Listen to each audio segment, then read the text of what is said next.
Hello everyone, very good morning to all of you. कैसे हैं आप सभी?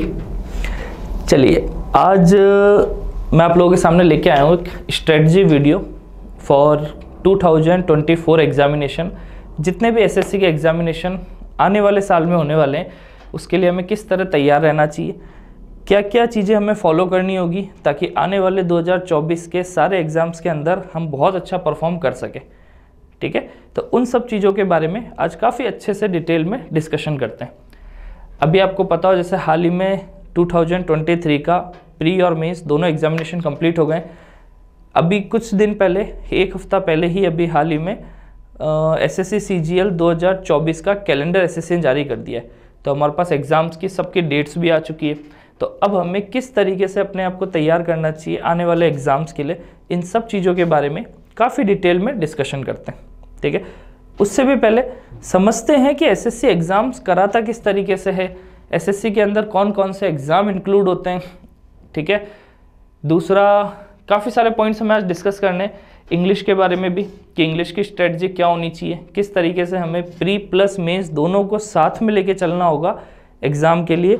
इंग्लिश ऐसा नहीं है कि भाई मेंस के लिए कुछ अलग से तैयार करनी होती, प्री मेंस दोनों के लिए हमें साथ ही तैयार करना होता है। ठीक है, एक्चुअली इंग्लिश नहीं, सारे ही सब्जेक्ट अप्रॉक्स आपके प्री और मेंस में बहुत ज़्यादा फर्क नहीं होता, सिर्फ थोड़ा सा लेवल अप होता है, बाकी सब चीज़ें वही रहती है। ठीक है, तो उन सब चीज़ों पे बात करेंगे, कैसे कैसे हमें उनको तैयार करना है। चलिए आज देखते हैं क्या क्या चीज़ें हैं। सबसे पहले लिखा हुआ मैंने एसएससी एग्ज़ाम्स 2024। बेसिकली अगर मैं बात करूँ तो 4 एग्ज़ाम्स हैं जिनके लिए हर साल फॉर्म्स निकलते हैं और हर साल लाखों बच्चे इसमें अपीयर होते हैं। जैसे अगर सबसे पहले बात करें तो एसएससी सीजीएल, सीएचएसएल, सीपीओ और एमटीएस, ये 4 मेन एग्ज़ाम होते हैं जो हर साल एसएससी कंडक्ट कराता है और इनमें लाखों बच्चे अपीयर होते हैं। ठीक है, अच्छा बात करते हैं इन चारों के बारे में। मेरी बात करूँ तो आप लोग मुझे ऐसे जानते हो, माय नेम इज़ आकाश सोनी। अभी हाल ही में 2022 का जो सीजीएल होता है उसमें मैं सेलेक्टेड हूँ। ठीक है, चलिए बात करते हैं। हाँ भाई, आज हम बात कर रहे हैं कौन कौन से पॉइंट्स हमें डिस्कस करने हैं, किन किन पॉइंट्स पर हमें आज बात करनी है। सबसे पहला पॉइंट क्या आता है हमारा, कौन कौन से एग्जाम एसएससी कंडक्ट करवाता है, इसके बारे में भी हमने बात की है। डिफरेंट पोस्ट कौन कौन सी एसएससी एग्जाम्स में आती है, जैसे हमें पता है क्या होता है, जैसे बच्चे एसएससी की तैयारी तो करते हैं लेकिन पता ही नहीं होता कि सीजीएल में उनको एक्चुअली पोस्ट क्या मिलेगी। अच्छा, 2-4 पोस्ट के नाम सुने होते हैं, जैसे एक सुना होता है भाई कस्टम इंस्पेक्टर होता है, एक इनकम टैक्स होता है, कुछ बच्चों ने AAO असिस्टेंट ऑडिट ऑफिसर सुना होता है। ठीक है, अकाउंट ऑफिसर सुना होता है। उसके अलावा बाकी सारी पोस्टों के बारे में सुना ही नहीं। जैसे एक बहुत अच्छी पोस्ट होती है डीए की, डिविजनल अकाउंटेंट, इसके बारे में बच्चों को नॉलेज ही नहीं होती। तो इन सब पोस्ट के बारे में आज अच्छे से डिस्कशन करेंगे कि कौन कौन सी पोस्ट एसएससी के थ्रू, सीजीएल में सीजीएल के थ्रू, सीएचएसएल के थ्रू, एमटीएस के थ्रू, अलग अलग डिपार्टमेंट में आपको मिलती है। इसके बाद एग्जाम पैटर्न क्या रहता है इन चारों पेपर्स का, जो भी मैंने चारों पेपर्स की बात की है। उसके बाद हम डिटेल में बात करेंगे कि इंग्लिश की स्ट्रेटजी क्या होनी चाहिए, हमें इंग्लिश सब्जेक्ट को इन चारों के लिए एक साथ तैयार किस तरीके से करना होगा। अच्छा, मैं दोनों जनों की बात करूंगा, एक वो बच्चे जिनका ऑलरेडी कोर्स कंप्लीट हो चुका है, अब उनको सिर्फ अगले कुछ महीनों तक, जब तक एग्जाम नहीं आता तब तक उनको प्रैक्टिस कैसे करनी है। एक वो बच्चे जो बिल्कुल फ्रेशर है, उनको अभी से अपने साथ क्या क्या चीज़ें लेके चलनी होगी। इन दोनों चीज़ों पर हम बात करेंगे। ठीक है, इसके बाद सबसे मेन चीज़ जो आएगी that is salary of different SSC post. सबसे काम की चीज़ यही होती है। आप लोग पूछते हो ना सर हमें मोटिवेशन कहाँ से है, मैं कहता हूँ गवर्नमेंट जॉब की तैयारी कर रहे हो, सिलेक्शन होने के बाद हर मंथ आपको सैलरी मिलेगी। वो सैलरी से बड़ा मोटिवेशन कुछ है ही नहीं। जब आपको पता होगा कि मुझे इतनी सैलरी हर मंथ मिलेगी, उससे मैं अपने फैमिली को सपोर्ट कर सकता हूँ, अपने आप के ऊपर खर्चा कर सकता हूँ, मेरी जो बेसिक नीड्स हैं उनको मैं खुद से पूरा कर सकता हूँ। ये सब चीज़ें पूरी करने का मोटिवेशन सबसे अच्छा होता है। क्लियर? तो इसके लिए आपको बहुत अच्छे से आज मैं डिटेल में समझाऊंगा कि आपको एसएससी के थ्रू जो भी पोस्ट मिलेगी उसके अंदर आपको सैलरी किस तरीके से मिलती है। आपको पूरी सैलरी स्लिप के अकॉर्डिंग मैं समझाऊंगा कि जब आपके मंथ एंड में सैलरी स्लिप आएगी तो उसमें इसी तरीके से आपकी सैलरी मेंशन होगी, किस पोस्ट पे कितनी सैलरी आपको मिलेगी। अच्छा, सैलरी नहीं, सेंट्रल गवर्नमेंट की जॉब है तो सैलरी के अलावा आपको एडिशनल बेनिफिट्स आपको क्या क्या देखने को मिलते हैं, उन सब चीज़ों पे बात करेंगे। दूसरा, उसके अलावा अब भी आपने सुना हो तो आपके जो डीए होता है, डीएनएस अलाउंस, वो अभी हाल ही में 50% होने वाला है जनवरी में। उसके बाद आपकी सैलरी की ग्रोथ क्या हो जाएगी, उसके बाद आपकी सैलरी में कितना इंक्रीमेंट आएगा, इन सब चीज़ों पे हम बात करेंगे। अच्छा, लास्ट हम बात करेंगे जो अपनी कोचिंग बिब्लियोफाइल स्टडी सेंटर के पिछले कई सालों से सुपर हीरोज जो निकल रहे हैं, जो हर साल बहुत अच्छी पोस्ट पे सिलेक्शन ले रहे हैं, इन सब की बात करेंगे। ठीक है, चलो फिर सबसे पहला स्टार्ट करते हैं पॉइंट। एसएससी एग्जाम्स कौन कौन से कंडक्ट कराता है? तो बेसिकली जो 4 एग्जाम्स हर साल कंडक्ट कराता है एसएससी, उसमें सबसे पहले आता है आपका SSC CGL, combined graduate level examination. अगर आपने ग्रेजुएशन करी हुई है या फिर आप अभी फाइनल ईयर में हो, तो आप इस पोस्ट के लिए अच्छे से अपीयर हो सकते हो एसएससी सीजीएल के अंदर। सीएचएसएल होता है combined higher secondary level, higher secondary 12th complete. अगर आप 12th कंप्लीट कर चुके हो तो आप इस पोस्ट के लिए अच्छे से अपीयर हो सकते हो। एक होता है सीपीओ का, सेंट्रल पुलिस ऑर्गेनाइजेशन के अंदर आपका एसआई का पेपर होता है, सब इंस्पेक्टर का। ठीक है, दिल्ली पुलिस के अंदर आपको एक सब इंस्पेक्टर की पोस्ट मिलती है। ठीक है, उसके बारे में बात करेंगे कि वो किस किस डिपार्टमेंट में किस किस जगह आपको मिलती है। तो ये जो एसआई की पोस्ट होती है, इस सीपीओ के लिए भी आपका ग्रेजुएशन होना कंपलसरी है, या तो आप फाइनल ईयर में हो या फिर आपकी ग्रेजुएशन कंप्लीट हो चुकी। एक लास्ट पेपर और आता है, that is SSC MTS, multi tasking staff. इस पेपर के लिए जो भी बच्चा 10th कंप्लीट है, 10th पास जो भी बच्चा है, वो इस पेपर के लिए अच्छे से अपीयर हो सकता है। एसएससी आपको हर स्टेज पे जॉब प्रोवाइड कराता है। अगर आप 10th पास है तब भी आपको अपॉर्चुनिटी देता है कि आप गवर्नमेंट जॉब में आ सकते हो या किसी गवर्नमेंट डिपार्टमेंट में आके काम कर सकते हो। अगर आप 12th कंप्लीट हो तब भी, आप ग्रेजुएशन कंप्लीट हो तब भी, मेहनत आपकी है, लेकिन एसएससी आपको हर स्टेज पे जॉब प्रोवाइड कराने की कोशिश करता है। ठीक है, नेक्स्ट अब बात करते हैं, हमने 4 एग्जाम्स की बात करी, उसमें सबसे पहले एग्जाम की बात करते हैं एसएससी सीजीएल की, कंबाइंड ग्रेजुएट लेवल, जिसके लिए आपकी ग्रेजुएशन जरूरी होती है। इसके अंदर सर कौन कौन सी डिफरेंट पोस्ट आती है? जैसे अगर आप एसएससी सीजीएल में, अभी मैं इसके एग्जाम पैटर्न की भी बात करूंगा कि इसमें प्री और मेंस 2 एग्जाम्स होते हैं। जब आप एग्जाम क्वालिफाई करोगे तो आपको कौन कौन सी जॉब्स मिल सकती है, किस किस डिपार्टमेंट में आपको जॉब मिल सकती है। तो देखो, इसमें जो जॉब होती है ना, वो भी आपके स्कोर के बेस पे होती है। जैसे अगर आपके मेंस के एग्जाम की बात करें तो मेंस एग्जाम में आपका कितना अच्छा स्कोर है, उस बेसिस पे आपको पोस्ट मिलती है। ठीक है, अभी आगे बात करेंगे वैसे। जैसे 390 नंबर का, 390 मार्क्स का आपका मेंस होता है, उसमें से आपके कितने मार्क्स है उस अकॉर्डिंग आपको पोस्ट मिलती है। जितने हायर आपके मार्क्स होंगे उतनी अच्छी पोस्ट आपको इसके अंदर मिलती है। ठीक है, जैसे अब कौन कौन सी पोस्ट इसके अंदर आती है, जैसे सबसे पहले बात करें तो सबसे हायर पोस्ट जो एसएससी सीजीएल के थ्रू प्रोवाइड कराई जाती है, वो होती है आपकी 2 AO की। AO क्या हो गया? असिस्टेंट ऑडिट ऑफिसर, और एक होता है असिस्टेंट अकाउंट ऑफिसर, जिसको हम AO की पोस्ट कहते हैं। ठीक है, ये एसएससी की सबसे हायर पोस्ट होती है। एसएससी सीजीएल सबसे हायर पोस्ट के लिए पेपर करवाता है और उसके अंदर सबसे हायर पोस्ट होती है AO। ठीक है, अकाउंट ऑफिसर, अकाउंट ऑफिस जो आपके होते हैं ना, ऐसे जो कैग आप बोलते हो इंडिया के अंदर। ठीक है, कंट्रोलर एंड ऑडिटर जनरल। तो इंडिया का जो पूरा कैग डिपार्टमेंट है ना, उसके अंदर एसएससी की तरफ से 2 पोस्ट जाती है जो डायरेक्ट अपॉइंट होते हैं। एक आपके AO, असिस्टेंट ऑडिट ऑफिसर और असिस्टेंट अकाउंट ऑफिसर, और एक होता है ऑडिटर। इसकी बात हम करेंगे अभी आगे। एक होता है आपका ऑडिटर, जो ये पोस्ट है। ठीक है, या फिर हम अकाउंटेंट कहते हैं, ऑडिटर, अकाउंटेंट। ये चारों पोस्ट जो है वो कैग के अंदर आ जाती है आपकी। क्लियर? हाँ भाई, अब सबसे पहली पोस्ट आपकी आ गई AO, जो सबसे हायर पोस्ट होती है। ठीक है, इनकी सैलरी में भी बहुत फर्क होता है। आपके मार्क्स कितने अच्छे हैं वो डिसाइड करेगा कि आपकी पोस्ट कितनी अच्छी है, और जितनी अच्छी आपकी पोस्ट होगी उतनी अच्छी आपकी सैलरी और उतनी अच्छी आपकी पावर होती है। ठीक है, चलिए इसके बाद हम बात करें, ये जो 2 पोस्ट होती है इनके लिए आपको एक अलग से पेपर भी देना होता है। आपका एग्जाम पैटर्न की बात करेंगे अभी। आपका प्री होता है, फिर मेंस होता है। तो मेंस पेपर के साथ आपको एक अकाउंट्स का पेपर अलग से देना होता है। ठीक है, वो पेपर इन दोनों पोस्ट के लिए होता है केवल। डन यहाँ तक? चलो आगे बढ़ते हैं। नेक्स्ट आता है आपका असिस्टेंट सेक्शन ऑफिसर, एएसओ की जो पोस्ट आपने सुनी हो काफ़ी बार। ठीक है, ये भी एक बहुत अच्छी पोस्ट होती है, एएसओ, असिस्टेंट सेक्शन ऑफिसर। कई सारे डिफरेंट डिपार्टमेंट में एक section officer, assistant section officer बिठाया जाता है। ठीक है, अब वो कौन कौन से होते हैं? जैसे रेलवे डिपार्टमेंट में भी होता है। ठीक है, इसमें काफ़ी अच्छी जो डिपार्टमेंट जो मैं मानता हूँ, that is MEA, ministry of external affairs, ठीक है, विदेशी मंत्रालयों का, बाहरी मंत्रालयों का जो मिनिस्ट्री होती है। अच्छा, ये आपका और भी जगह होता है, ऐसे CSS में भी होता है, CSS जहाँ आपको पर्टिकुलर दिल्ली के अंदर मिलती है जॉब। तो ये ASO काफ़ी डिफरेंट जगह होते हैं, रेलवे के अंदर होता है, MEA के अंदर होता है, CSS के अंदर होता है, इन सब जगह आपको एक ASO की पोस्ट मिलती है। अच्छा, इसके बाद फिर आपको असिस्टेंट होता है, इसमें एक तो असिस्टेंट हो गया, इसके बाद जो काफ़ी जानी मानी पोस्ट जो बच्चे ज़्यादातर सुनते हैं और जानते हैं, एक तो इंस्पेक्टर होता है इनकम टैक्स में, और एक इंस्पेक्टर होता है सेंट्रल एक्साइज में, ठीक है, GST डिपार्टमेंट के अंदर।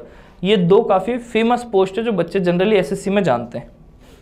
उसके बाद एनफोर्समेंट ऑफिसर होता है। एक्चुअली इंडिया में सबसे ज़्यादा पावरफुल ऑर्गेनाइजेशन अभी कोई है तो वो यही है, ठीक है, एनफोर्समेंट, जो आपका directorate of enforcement, department of revenue, ठीक है।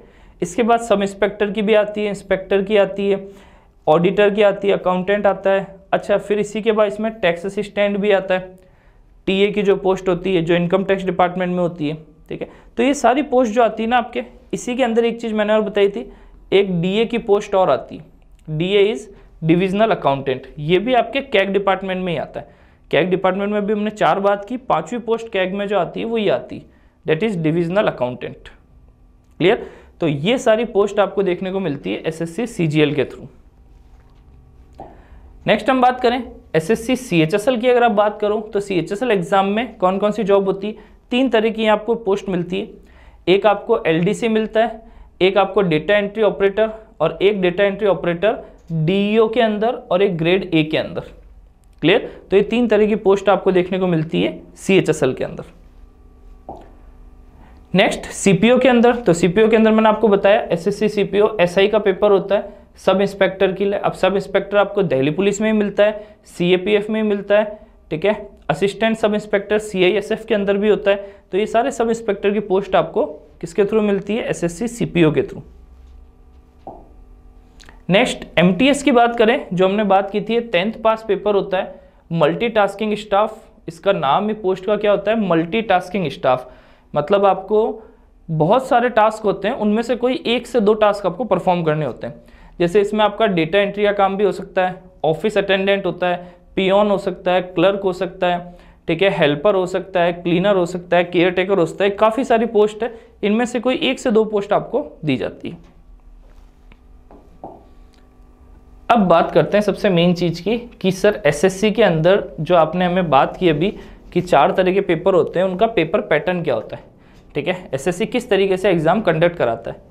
तो सबसे पहले बात करें SSC CGL की, जिसमें आपकी ग्रेजुएशन ज़रूरी होती है। उसके अंदर अगर बात करें तो इसका SSC CGL के पेपर पैटर्न में होता क्या है? SSC 2 स्टेज में पेपर कराता है, फर्स्ट और सेकंड।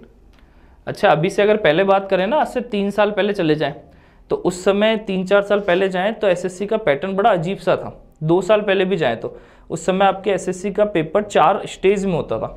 पहले आपका प्री एग्ज़ाम होता था, फिर मेंस एग्ज़ाम होता था, फिर आपका टाइपिंग अलग से होता था, उसके बाद आपका एक डिस्क्रिप्टिव पेपर और होता था, इसमें आपको लिखना होता था, लेटर राइटिंग और ऐसे राइटिंग। लेकिन पिछले 1-2 साल से SSC ने पैटर्न बहुत अच्छा कर दिया। अब आपका SSC CGL में सिलेक्शन केवल 2 पेपर के बेस पे होता है, एक प्री एग्जामिनेशन और एक मेंस एग्जामिनेशन। सबसे पहले अगर बात करें तो पहली स्टेज क्या होती है, उसमें आपको एक प्री एग्ज़ाम फेस करना होता है। इसमें सारे बच्चे अपीयर होते हैं, जितने भी बच्चे CGL का फॉर्म भरते हैं वो सारे प्री एग्ज़ाम में अपीयर होते हैं। अब प्री एग्ज़ाम में आपको देखने को क्या मिलता है? तो आपके केवल 4 ही सब्जेक्ट देखने को मिलते हैं। एक आपका सबसे पहले आता है जनरल इंटेलिजेंस एंड रीजनिंग, जो आपका रीजनिंग का पेपर होता है, इंटेलिजेंस। जनरल अवेयरनेस, जो हम GA या GK कहते हैं। एक आपका मैथ्स हो गया, क्वांटिटेटिव एप्टीट्यूड, और एक होता है इंग्लिश। ये 4 आपके सब्जेक्ट है जो आपको प्री एग्ज़ाम में देखने को मिलते हैं, ठीक है।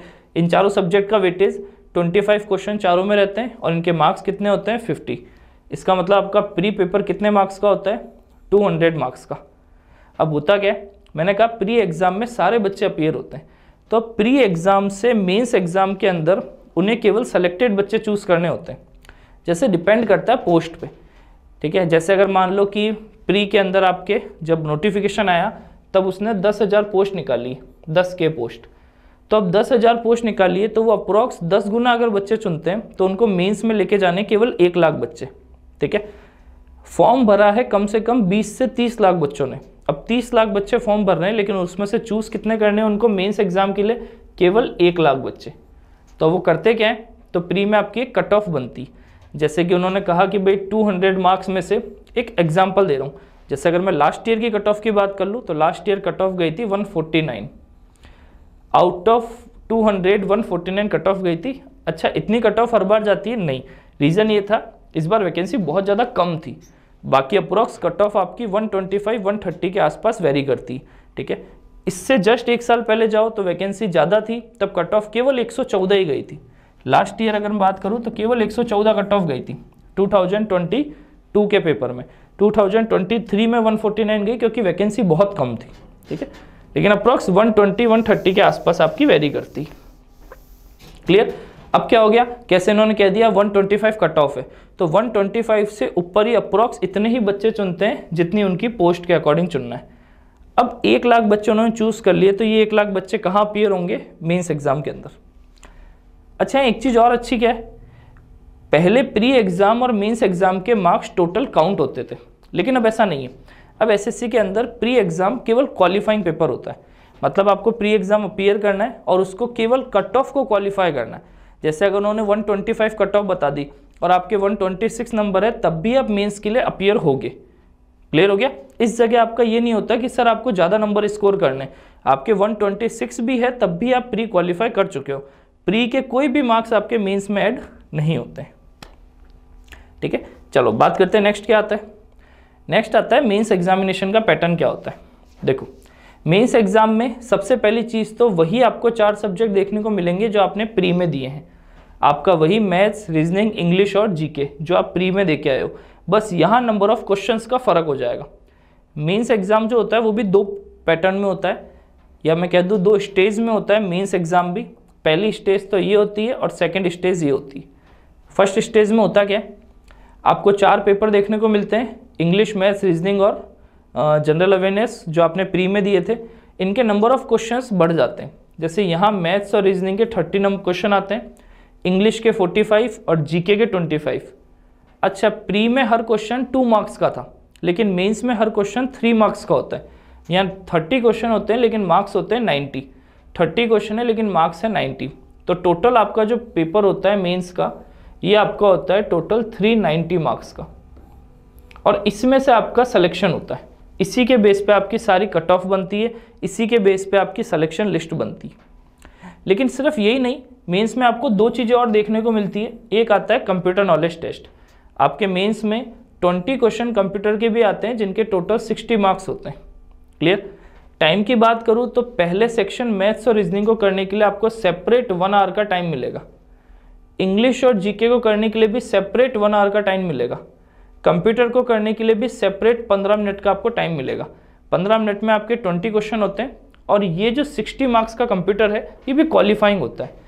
इसमें आपको केवल 27 मार्क्स लाने होते हैं। अगर आपके 27 मार्क्स आए थे तो आप क्वालिफाई कर जाते हो इस एग्ज़ाम को, ये कंप्यूटर नॉलेज टेस्ट को आप क्वालिफाई कर जाते हो अगर आपके 27 मार्क्स आउट ऑफ 60 आ गए तो ये कोई बहुत ज़्यादा बड़ी चीज़ नहीं होती। अच्छा, इसके बाद डेटा एंट्री स्पीड टेस्ट, जो आपका क्या है, टाइपिंग का टेस्ट है। 15 मिनट की आपकी एक टाइपिंग भी होती है जिसमें आपको 2000 की डिप्रेशन करने होते हैं। मतलब आपको 15 मिनट के अंदर एक पेज अप्रॉक्स मान लो, ठीक है, जिसके अंदर 27 वर्ड पर मिनट की आपकी स्पीड चाहिए होती है, उसमें आपको टाइपिंग करनी होती है। तो ये आराम से हो जाती है, अगर आप 1 मंथ 2 मंथ भी प्रैक्टिस करते हो तो ये आराम से हो जाती है। क्लियर? लेकिन आप ध्यान रखना, आपको ये चीज़ और ये चीज़ क्वालिफाई करना जरूरी है। टाइपिंग को क्वालिफाई करना भी जरूरी है और कंप्यूटर को भी क्वालिफाई करना जरूरी है। अगर ये दोनों क्वालिफाई होंगे तभी आपका ये पेपर काउंट होगा। क्लियर होगी चीज़? मतलब आपका फाइनल सिलेक्शन कितने में से होगा, 390 मार्क्स में से आपका फाइनल सिलेक्शन होता है। जैसे अगर मैं बात करूँ कि 390 मार्क्स में से लास्ट ईयर कट ऑफ क्या गई थी, अभी का तो रिजल्ट आया नहीं है, तो लास्ट ईयर जो कट ऑफ गई थी, मिनिमम कट ऑफ, वो गई थी 292 आउट ऑफ 390। तो 292 से ऊपर, अब मैं कैटेगरी वाइज बात नहीं कर रहा, मैं अभी सिर्फ एक कैटेगरी जनरल की बात कर रहा हूँ। तो 292 मार्क्स से ऊपर जितने भी बच्चों के मार्क्स थे उनको एक ना एक पोस्ट मिली थी। जैसे मैंने आपको सारी पोस्ट बताई थी ना, तो नीचे से जो पोस्ट है वो मिलना स्टार्ट हुई थी एक एक करके। इससे ज़्यादा मार्क्स जिसके थे, जैसे अगर मैं बात करूँ जो अच्छी पोस्ट है उनकी कट ऑफ और भी अच्छी थी। जैसे अच्छी पोस्ट है ऐसे कस्टम इंस्पेक्टर, जीएसटी इंस्पेक्टर, इनकी बात करें तो इनकी कट ऑफ 314 से स्टार्ट हुई थी, 314 से 318 से। तो अब 314 318 से मार्क्स ज़्यादा जिनके थे उनको कस्टम इंस्पेक्टर, एएसओ और ये सब पोस्ट मिली थी। क्लियर हुआ ये चीज़? चलो, ये हमारा होता है मेंस एग्जाम का पैटर्न। अब अभी मैंने आपको कहा था कि आपके मेंस एग्जाम में अगर आप डब्ल्यूओ के पेपर को देते हो, असिस्टेंट ऑडिट ऑफिसर और अकाउंट ऑफिसर, उसके लिए मैंने कहा था कि आपको एक पेपर अलग से देना होता है, वो पेपर आपका ये वाला होता है। ठीक है, जनरल स्टडीज़ में इकोनॉमिक्स, फाइनेंस एंड इकोनॉमिक्स का पेपर होता है, जिसमें आपके 100 क्वेश्चन आते हैं, 200 मार्क्स के और 2 आवर्स का टाइम होता है। ये भी आपको क्वालिफाई करना होता है। या 200 मार्क्स में से आपकी कट ऑफ बनती है, आपको ये भी क्वालिफाई करना है। अगर आपका ये भी क्वालिफाई होता है तो आप डब्ल्यूओ की पोस्ट के लिए एलिजिबल होते हो, मतलब आप डब्ल्यूओ का पेपर क्वालिफाई कर पाते हो। क्लियर? चलो आगे बढ़ते हैं। नेक्स्ट आता है, अभी हमने देखा सीजीएल का, नेक्स्ट आते हैं सीएचएसएल, जो मैंने कहा था 12th पास पोस्ट है। अगर आप 12th कंप्लीट कर चुके हो, ठीक है, तो आप एलिजिबल हो एसएससी सीएचएसएल के पेपर के लिए। इसमें भी अगर बात करें तो जैसा सीजीएल का प्री था वैसा ही सीएचएसएल का प्री होता है। इसका भी सेम प्री होता है, 200 मार्क्स का होता है, 100 क्वेश्चन आते हैं, 25 और 200 में से आपकी कट ऑफ बनती है। अच्छा, इसका मेंस एग्जाम क्या होता है? इसका मेंस एग्जाम भी सेम सीजीएल के मेंस एग्जाम जैसा ही होता है, एज इट इज़। सिर्फ फ़र्क ये हो जाता है इसमें कुछ नंबर ऑफ क्वेश्चंस कम हो जाते हैं। जैसे यहाँ भी आपके मैथ्स और रीजनिंग में वही 30 क्वेश्चन, 180 मार्क्स का पेपर होना है, 1 आवर का टाइम। यहाँ इंग्लिश में 40 क्वेश्चन ही आते हैं, जैसे वहाँ 45 थे। जीके में वहाँ 25 थे या 20 आते हैं। मतलब यहाँ आपका जो मेंस का पेपर होता है वो केवल 360 मार्क्स का होता है, वहाँ 390 का था, यहाँ केवल 360 का। अच्छा, उसके बाद कंप्यूटर में भी वहाँ आपके क्वेश्चन 20 थे, यहाँ केवल 15 आते हैं। ठीक है, 15 मिनट का टाइम। यहाँ भी टाइपिंग आपकी वही होती है, लेकिन ध्यान रखना यहाँ जो मेजर टाइपिंग होती है थोड़ी सी टफ पड़ती है, क्योंकि यहाँ 10 मिनट में होती है। यहाँ आपको अच्छी पोस्ट अगर लेनी है, ठीक है, तो उसके लिए टाइपिंग फॉर एलडीसी और जीएसए के लिए, तो उसके लिए आपको 10 मिनट के अंदर टाइपिंग कंप्लीट करनी होती है, जहाँ वो 15 मिनट में थी, यहाँ केवल 10 मिनट में होती। क्लियर? ये आपका सीएचएसएल का पैटर्न है। अच्छा, नेक्स्ट आता है सीपीओ का, जो मैंने बात की थी, दिल्ली पुलिस में सब इंस्पेक्टर की पोस्ट होती है। इसके लिए क्या है सर? इसके लिए जो प्री एग्जाम होता है ना, उसमें नंबर ऑफ क्वेश्चन ज़्यादा होते हैं। जैसे हमने सीजीएल और सीएचएसएल में क्या देखा कि नंबर ऑफ क्वेश्चन 100 होंगे, मार्क्स 200 होंगे, लेकिन यहाँ आपके क्वेश्चन भी 200 होते हैं और उनके मार्क्स भी क्या होते हैं? 200। तो यहाँ टाइम भी ज़्यादा होता है, यहाँ आपको 2 आवर्स का टाइम मिलता है, हर क्वेश्चन आपके 1 मार्क्स का होता है। क्लियर? अच्छा, इसका मेंस क्या होता है? तो इसके मेंस से पहले सीपीओ है, एसआई का पेपर है, सब इंस्पेक्टर का पेपर है। इट मीन्स ये आपसे फिजिकल भी करवाते हैं कि आप फिजिकली भी फिट होने चाहिए इस पोस्ट में आने से पहले। यहाँ क्या होता है, आपका pre exam as it is होता है, लेकिन मेंस एग्जाम से पहले आपका एक फिजिकल टेस्ट भी होता है, जिसमें आपकी दौड़ भी होती है, लॉन्ग जंप भी होता है, हाई जंप भी होता है। ये सब चीज़ें आपको परफॉर्म करनी होती है, आप अच्छे से देख सकते हो। अच्छा, जब आपका प्री एग्जाम हो जाता है सीपीओ का, उसके जस्ट बाद आपका फिजिकल होता है। फिजिकल जब आप क्वालिफाई करते हो तब आप एलिजिबल होते हो सीपीओ का मेंस पेपर देने के लिए। सीपीओ के मेंस पेपर में आपके सारी चीज़ें नहीं, केवल एक ही सब्जेक्ट आता है जो इंग्लिश है।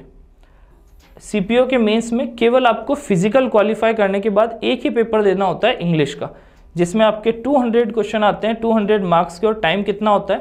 2 आवर्स का। 2 घंटे में आपको केवल इंग्लिश के ही क्वेश्चन देखने को मिलेंगे, 200 क्वेश्चन और 200 मार्क्स के। यहाँ आपके मेंस में GK, maths, reasoning, computer, typing ये सब नहीं आता है। क्लियर? यहाँ आपको प्री क्वालिफाई करना है, उसके बाद फिजिकल। इस पेपर में सबसे मेन ही फिजिकल होता है, ये ध्यान रखना। बच्चे पेपर क्वालिफाई कर जाते हैं प्री, लेकिन मेंस तक पहुँच ही नहीं पाते क्योंकि फिजिकल में फेल होते हैं। तो यहाँ फिजिकल मेन चीज़ होती है। ठीक है, उसके बाद मेंस एग्जामिनेशन ये, और इसके जस्ट बाद आपकी लिस्ट बनती। ठीक है। अच्छा, एमटीएस की बात करें, सीजीएल, सीएचएसएल, सीपीओ हमने देख लिया। एमटीएस एक ऐसा पेपर है, ये 10th पास बच्चा हर कोई दे सकता है। अब ये 10th पास बच्चे के हिसाब से पेपर है, इस वजह से इसमें 2 स्टेज नहीं करी गई है, इसमें केवल एक स्टेज के ऊपर सिलेक्शन है। तो एमटीएस के पेपर में केवल एक ही पेपर होता है और उसके बेस पर डायरेक्ट आपको जॉब मिलती है। ठीक है। अब पेपर में क्या आता है, जो इसका एक ही पेपर होता है उसमें 4 ही सब्जेक्ट आते हैं, MTS में आपको ना कंप्यूटर पूछा जाता है, ना आपसे टाइपिंग करवाई जाती है, केवल एक पेपर होता है। उसमें आपके वही सेम मैथ्स आता है, रीजनिंग आती है, जीके आता है और इंग्लिश आती है। ठीक है, नंबर ऑफ क्वेश्चन मैथ्स और रीजनिंग के 40 क्वेश्चन आते हैं 120 मार्क्स के, और जनरल अवेयरनेस और इंग्लिश के 50 क्वेश्चन आते हैं 150 मार्क्स के। मैंने कहा मेंस की तरह होता है, मतलब कि एक क्वेश्चन 3 मार्क्स का होता है। अच्छा, एक चीज़ और, MTS के बारे में एक चीज़ थोड़े बच्चों को कम पता रहती है, इस नया जो ये पैटर्न एग्जाम पैटर्न आया इसके बारे में। यहाँ ध्यान रखना कि आपका जो पहला सेक्शन होता है ना 120 मार्क्स का, MTS का जो होता है, इसमें आपके मैथ्स और रीजनिंग आती है। एक्चुअली ये आपके फाइनल सिलेक्शन में काउंट नहीं होता। ठीक है, ये आपको केवल क्वालिफाई करना होता है। आपको 120 मार्क्स में से केवल इसके 30% का मतलब केवल आपके 36 मार्क्स अगर इसमें आ जाते हैं आउट ऑफ 120, जो कोई बड़ी चीज़ नहीं है। 36 मार्क्स अगर आपके आउट ऑफ 120 आ जाते हैं तो आपका पेपर क्वालिफाई हो जाता है। क्लियर हुई चीज़ क्या कह रहा हूँ मैं? आपके यहाँ पे प्री जो एक ही पेपर होता है, तो इसमें मैथ्स रीजनिंग जो होता है इनका मार्क्स फाइनल सिलेक्शन में काउंट नहीं होते। मतलब आपका फाइनल सिलेक्शन किसके बेस पे होता है? केवल 150 मार्क्स के बेस पे।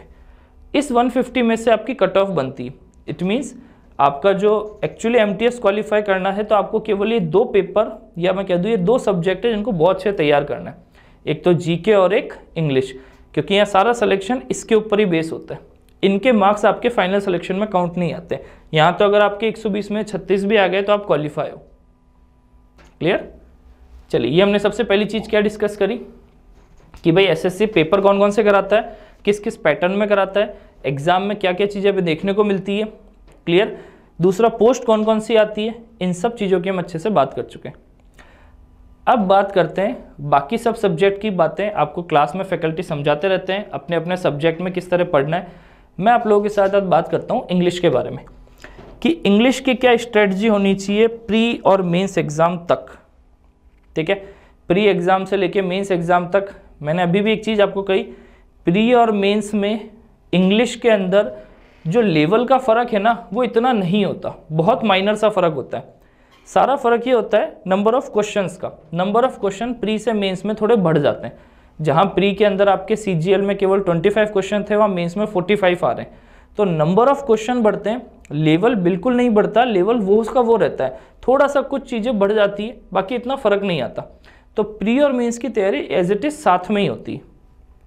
ठीक है, चलो अब बात करते हैं। सबसे पहली बात तो इंग्लिश के अंदर सबसे पहली चीज़ आती है स्ट्रेटजी। स्ट्रेटजी में सबसे पहली चीज़ आती है इंग्लिश का वेटेज क्या होता है। ध्यान रखना, आप चाहे CGL की बात कर लो, चाहे CHSL की बात कर लो, चाहे CPO की बात कर लो, चाहे MTS की बात कर लो, चारों पेपर में सबसे वैल्यूएबल जो चीज़ है वो इंग्लिश है, जो सबसे ज़्यादा मार्क्स अपने पास रखे हुए हैं। जैसे याद करो, अभी CGL में हमने बात की, प्री में कितने क्वेश्चन आते हैं? 25 क्वेश्चन ही। चलो मार्क्स की बात करते हैं। CGL के प्री में 50 मार्क्स की इंग्लिश है और मेंस में 135 मार्क्स की इंग्लिश है। कितने हो गए? 185 मार्क्स की तो अकेली इंग्लिश है। समझ में आया? इतने मार्क्स किसी के भी नहीं है, ना मैथ्स के, ना रीजनिंग के, ना जीके के। CHSL की बात करें, वहाँ भी 50 मार्क्स प्री में है, और मेंस में बात करें तो मेंस में 40 मतलब 120। तो यहाँ कितने हो गए? 170। अच्छा, CPO की बात करें तो SSC CPO के अंदर मैंने बताया था प्री में कितने हैं? 50, लेकिन CPO के मेंस में केवल इंग्लिश आती है कितनी? 200 मार्क्स की। CPO का पेपर तो केवल इंग्लिश पे डिपेंड होता है। कितने हो गए? 250। इसका मतलब कुछ समझ में आया? आपके चारों सब्जेक्ट आपको अच्छे से पढ़ने हैं, लेकिन इस सब्जेक्ट को भी नेग्लेक्ट नहीं करना है। हम इंग्लिश से क्या थोड़ा डर की वजह से इसको नहीं पढ़ते हैं। ठीक है, जनरली प्रॉब्लम उसको होती है जो हिंदी मीडियम का स्टूडेंट है। मैं मेरी बात करूँ तो मैं खुद हिंदी मीडियम बैकग्राउंड से हूँ। मैंने जब तैयारी स्टार्ट की थी तब मैंने इंग्लिश सब्जेक्ट को अच्छे से पकड़ा था। क्लियर है? तो ऐसा कुछ नहीं है कि यार हिंदी मीडियम से हो तो तैयारी नहीं हो सकती। मैं खुद हिंदी मीडियम से हूँ, लेकिन मैं बहुत अच्छे स्कोर कर चुका हूँ प्री और मेंस एग्जाम के अंदर। और इसी में नहीं, मैंने बैंकिंग एग्जाम भी क्वालिफाई किए, उसमें भी बहुत अच्छा स्कोर किया है। तो ऐसा नहीं होता कि भाई हम इंग्लिश मीडियम बैकग्राउंड से तभी इंग्लिश अच्छी होती है, हिंदी मीडियम बैकग्राउंड से हो तब भी। अगर आप रेगुलरिटी अब रखना स्टार्ट करोगे, इन पैटर्न्स को जो मैं समझाऊंगा इनको फॉलो करोगे, तो आपकी कुछ टाइम में इंग्लिश उतनी अच्छी हो जाएगी कि एग्जाम क्वालिफाई कैसे करना है। हमें इंग्लिश में बहुत ज़्यादा अच्छा नहीं होना। हमें ऐसा नहीं है कि भाई हमें आईलेट का पेपर देना है या हमें कैट का पेपर देना है, हम SSC और बैंक का पेपर देने जा रहे हैं। ठीक है, तो इसके अंदर जितनी नॉलेज इंग्लिश की हमें ज़रूरत है उतनी हमारी तैयार हो जाएगी। ठीक है, ठीक है। सबसे पहले तो वेटेज कि इंग्लिश सब्जेक्ट का वेटेज बहुत ज़्यादा है। अब बात करते हैं इंग्लिश का सिलेबस क्या है। एक्चुअली प्री और मेंस एग्जाम में टोटल इंग्लिश में चीज़ें पूछी क्या जाती है। देखो आपके इंग्लिश एग्जाम का सिलेबस क्या होता है। मेजरली आपके इंग्लिश के अंदर 3 चीज़ें पूछी जाती है, चाहे आप एसएससी का पेपर दे रहे हो चाहे बैंकिंग एग्जाम का, ठीक है। तो एसएससी एग्जाम्स की अगर हम बात करें तो सिलेबस में मेजर 3 चीज़ें इंग्लिश में आती है। सबसे पहले आपके ग्रामर का पार्ट आता है, दूसरा कॉम्प्रिहेंशन का, और तीसरा आपकी आती है वोकेबलरी, ठीक है। हाँ भाई, सबसे पहले अगर बात करें ग्रामर में हमें क्या क्या आता है, तो ग्रामर में देखो आपके सबसे पहला टॉपिक आता है पार्ट्स ऑफ स्पीच का। पार्ट्स ऑफ स्पीच का मतलब कोई भी एक बेसिक सा सेंटेंस जब आप लिखते हो तो सेंटेंस में कौन कौन से पार्ट्स होते हैं, किन किन पार्ट्स से मिलके आपका एक बेसिक सेंटेंस फ्रेम होता है, बनता है, उन्हीं सब चीज़ों को हम पार्ट्स ऑफ स्पीच कहते हैं। जैसे छोटा सा एग्जांपल देता हूँ।